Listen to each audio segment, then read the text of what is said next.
Alright, here we are for round 3. See if we can do okay on this one. Yeah, this is alright. We might actually get to cast Bitter Revelation this game. Had it in our hand several times so far and not been able to cast it due to life constraints. That's okay. The shit happens, as they say. I'll probably be drafting this set a fair amount because I am looking forward to this set. I think it's going to be interesting. So I'll probably draft it a bit. I'll try to draft an actual, 3-color shard next time rather than Jund. While Jund is tried and true, it's not exactly what the set had in mind.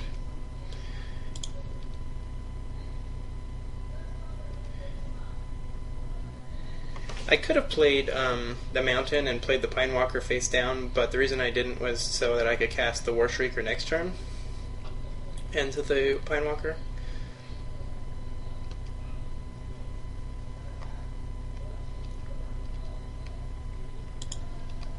Might even get in for one here, but maybe not.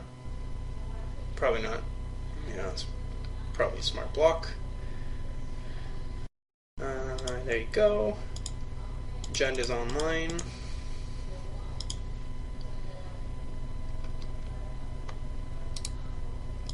That War Shrieker is pretty sweet. Playing 2 pretty relevant things on turn 4 is pretty good.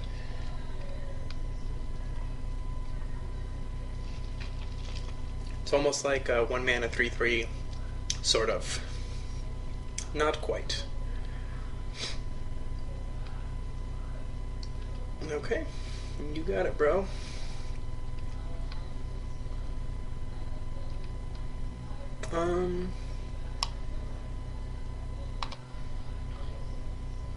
Alright, so here we will attack with our Pinewalker because making a 5/5 eats both of his guys. I'm also willing to attack with the War Shrieker. If he wants to trade with the Steamer Charger, that's fine by me. I would say that seems like a pretty wrong block. I guess I probably should have attacked with this guy too. That's okay.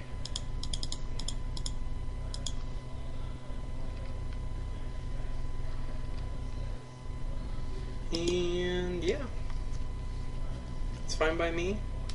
I think this guy's pretty sweet, actually. So sweet that we will scoop him up. Scoop him up and move on.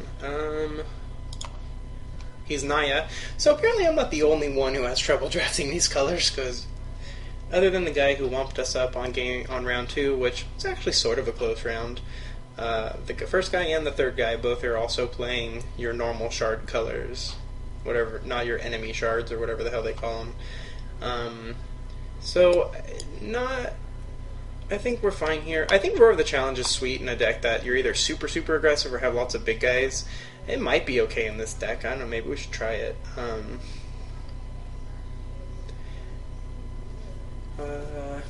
Yeah, maybe we should try Roar of the Challenge. What the hell, right? It's our only 3-drop, so what do we want to cut? Probably Smoke Teller. Yeah. Alright, let's try Roar of the Challenge.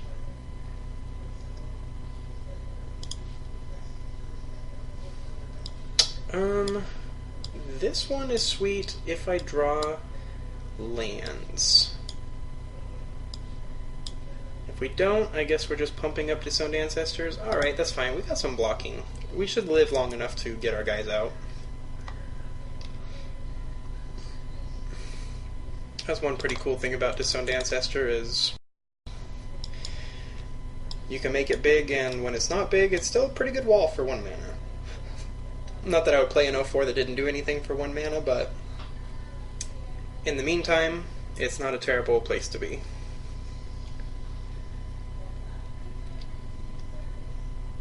We'll go ahead and We play the second one or outlast the first one? That's the question. I think we just outlast the first one. I don't think a second 0/4 is doing a ton for us right now, and we probably need to attack with one of them, and our deck is filled with 4-drops, and they are all in our hands. So that's a big guy. So yeah, hey, there's more of a challenge. I guess right now it's better than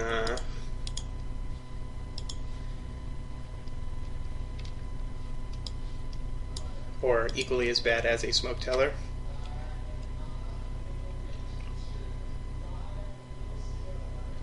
The hope is that this guy sticks around. We can actually block the Alpine Grizzly after we take 4 here. The Heart Piercer gets the Grizzly too. The problem, of course, is we're pretty fragile to that Grizzly if we don't ever draw any lands. Really fragile to that Grizzly if we don't draw any lands. For now, we're just going to play this one. Pass. We've got a whole bunch of disowned ancestors. They're like a disowned ancestors club. Worst nostalgic movie ever. Alright, well, looks like we got a brief reprieve here. We literally have 1, 2, 3, 4, 5 4-drops in our hand. That's not cool, bro. I think I'm gonna play the Snakeskin on this guy, make it a 4/6, and then outlast this guy.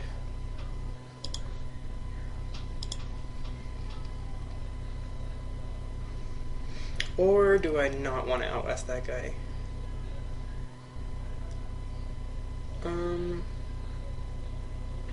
No, I think we want to outlast that guy.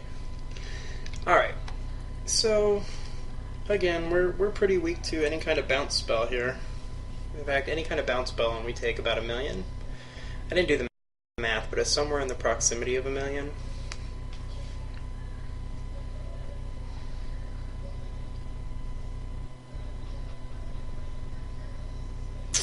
Yeah, that's worse than a bounce spell, clearly. And we take 1 million.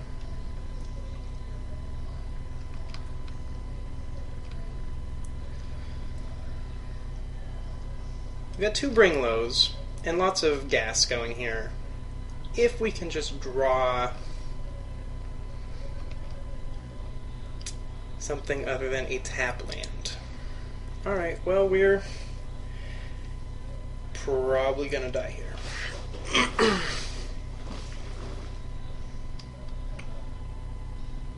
Seemed like a pretty reasonable keep at the time. I think the big mistake was outlasting last turn, because we should have 4 more life, and being at 12 would be a pretty big difference. Any one of these guys getting flipped and we're dead, so...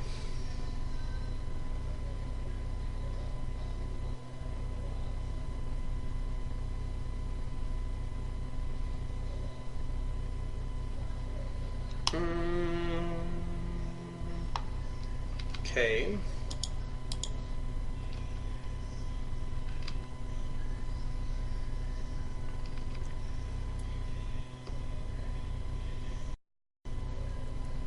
And we take 3 in the air on the swing back. Oh, but we go to 4. But we still take 1 million in the ground. Yeah.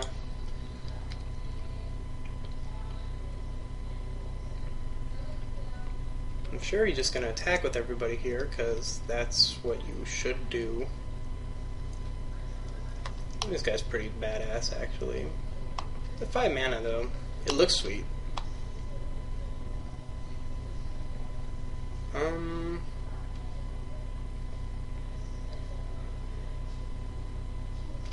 Okay.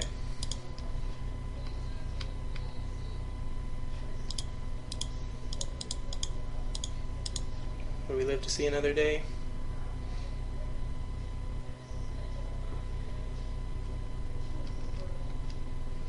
We do.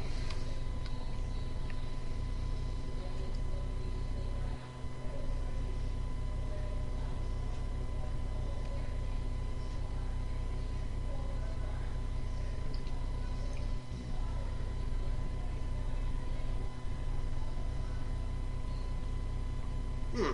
6/6 trample hexproof. Well, that seems pretty tough to beat.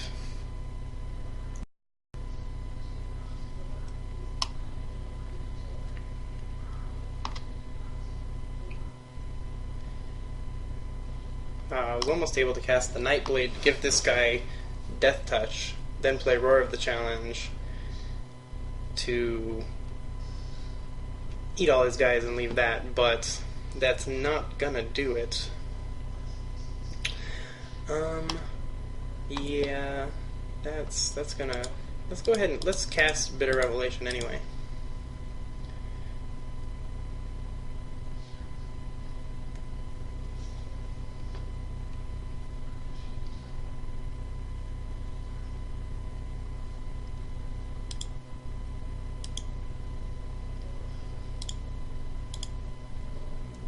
So, okay. Interesting. We got some flyers. I guess if I'd have been Abzan, I'd have actually some pretty sweet cards. But you live, you learn. You play cards that are very defensive with your deck that's trying to be aggressive, although you have 9 million 4-drops. So that is something. That's something. I mean, I guess I could have played like an Abzan banner, but I don't really want to do that. It seemed like my deck had a shot, and I've been in almost every... I mean, I've been in pretty much every game. Long Shot Squad for flyers. I don't think I really have much else. I don't think Smoke Teller or Roar of the Challenge almost was better than Smoke Teller. Neither one of them really did anything. Still haven't drawn this card. Probably it's pretty okay, though. I've drawn all the rest of them. Alright, let's just go to game 3, see what we can do. I would like to play first, and I would like to open a hand that has more than one forest. Alright, this one's better. Hey, there's the Hooting Mandrills. They're a hoot.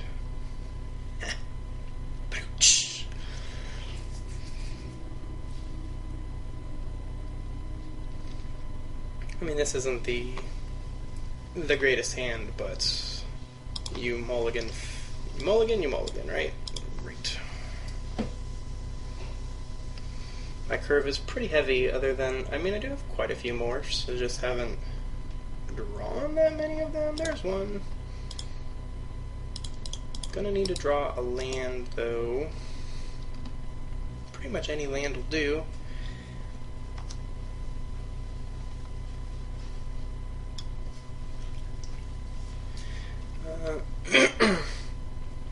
Alright, that's a guy. Does stuff.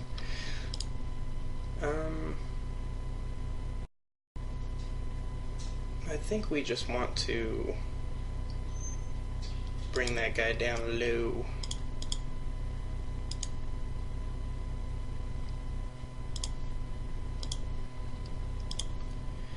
Maybe it's better just to cast the War Shrieker and not get the value for it, but hard to know.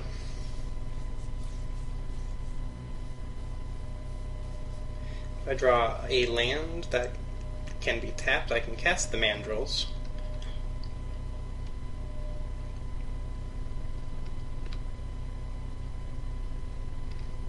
I think I'd probably offer this morph. Especially since I drew the Heart Piercer, then I definitely will offer this morph. If he doesn't take it, then I just pick it off.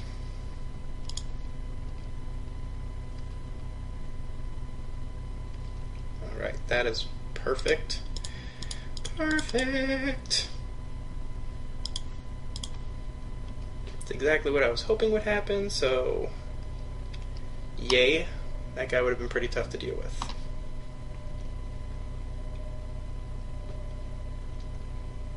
If he did block, I I don't know what I would have done. Being honest.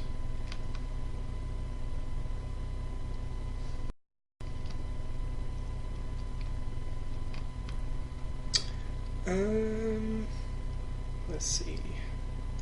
1, 2, 3, 4. 2, 3. Let's try to do the War Shrieker math here. I can also just do a swift kick here, or just attack here,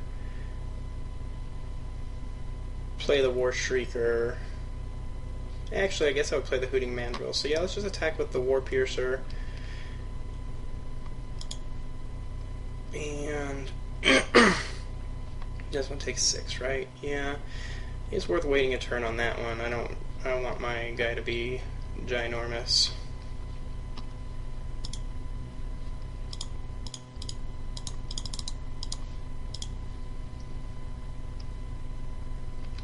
My mandrills are hooting.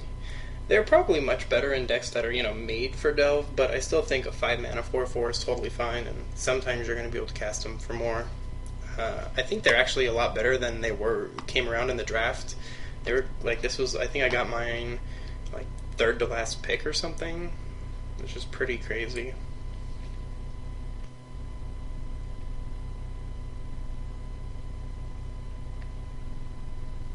Hey, he cast a bit of Revelation.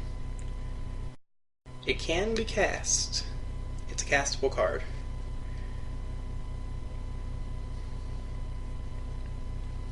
I actually wouldn't mind a tapping land here, because if I can turn this guy face up and have a monster, be in pretty good shape, I think.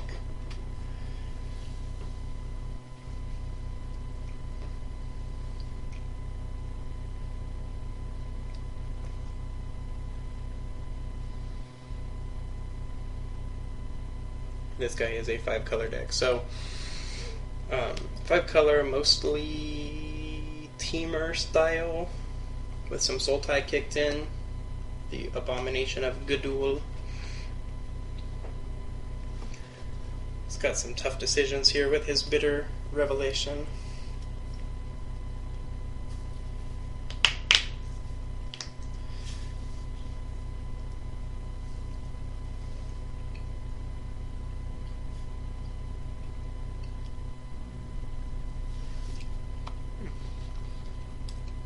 This guy rides Avalanche Tusker. I think that's a pretty sweet card too. There's some pretty sweet cards in this one. What are we casting? Treasure Cruise? Set Adrift. Okay. You got it, bro.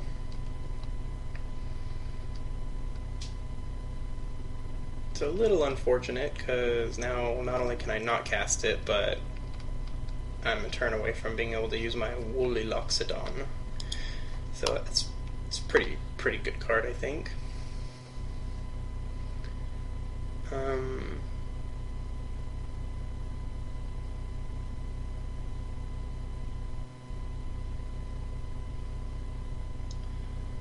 Yeah, that's still gonna stick with the game plan.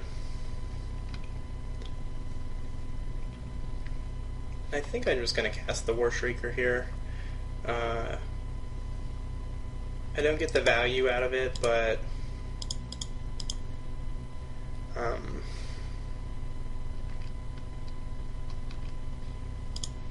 I kind of want the 3/3.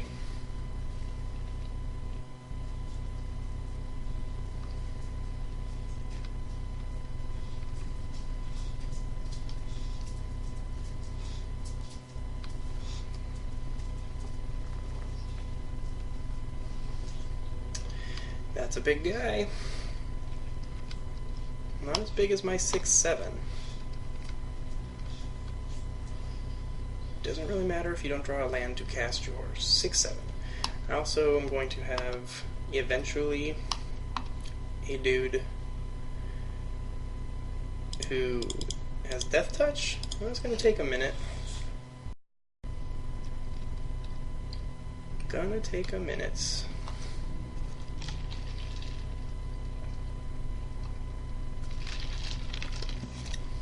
I think this guy's good. I mean, 6/6 trample hexproof with morph. Does a lot for you. Nothing super crazy, but Trample and Hexproof is pretty good.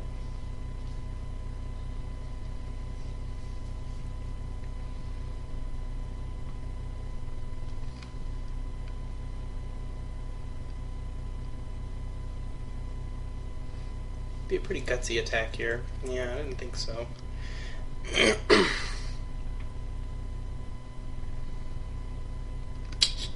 That's a guy.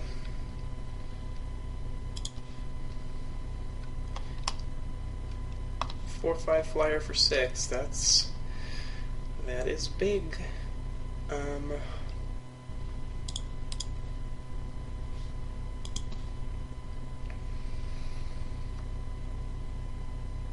Next turn I can make it 6/7, which is pretty sweet. In fact, I can do that and fight the flying guy. And is there anything else I want to do right now?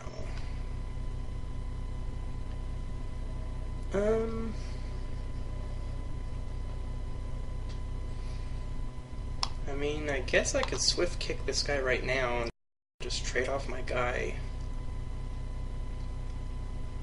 It's either that or take a million. Take a million doesn't seem great. Yeah, let's just 2-for-1 ourselves. Go ahead and 2-for-1 ourselves while he's tapped out. Get rid of that big guy. And next turn we have a giant 6/7. If we attack and he blocks, hopefully he doesn't have anything to make it better.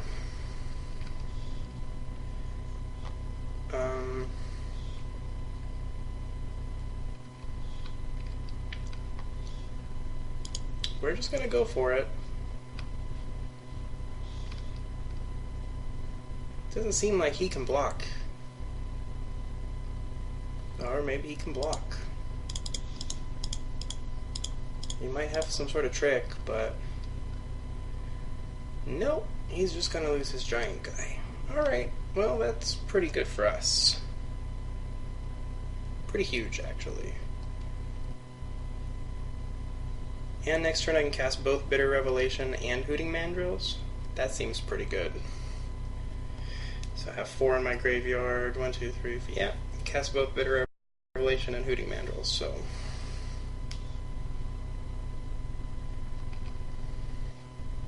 the Psych Out tap, sure, you got me. Yeah, they're coming in. I mean, you got something, go for it. In come the clowns.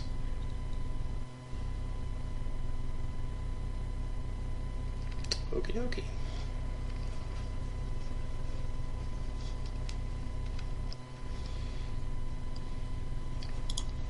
One, 2, 3, 4.